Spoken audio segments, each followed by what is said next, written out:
Ayan, what's up mga buddy? Ayan, good morning sa inyong lahat po dyan. Ayan, at siyempre, nandito tayo sa bukid ngayon at nakaani na tayo ng nakakuha na tayo ng bunga ng ating saging.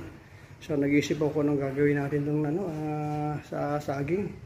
Kasi kahapon naglaga na ako pero kasi itong saging, pag itong hinog, pati yung ating mga aso kumakain siya, kaya nag-isip ako, prito ko lang kaya ito, nagbabalat na ako ngayon ng saging.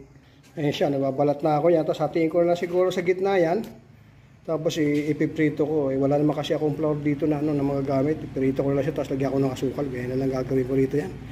Ngayon ito ang buhay natin sa bukid, pag ganyan may maaani tayo pag nagtatanim tayo, marami tayong napatanim na ganito mga saging, mga pa nga mga batang pa nga yung kanilang ang mga nagtanim na mga yan. Siyempre meron din tayo sa tabi.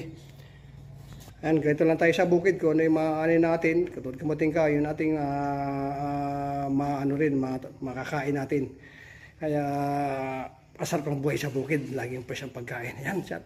Update na tayo mga buddy ha. Shout out po sa inyo lahat po dyan. Ayan, dito na lang po. Prito na tayo. Ating natapos na na banana Q, nakalahati. Ito na nga buddy, titikman na natin, niluto natin. Init pa. Harap.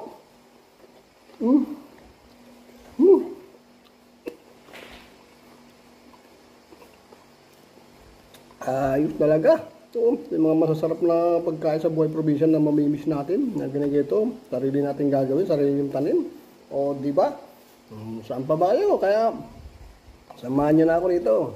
Dito sa buhay probinsya, buhay bukid.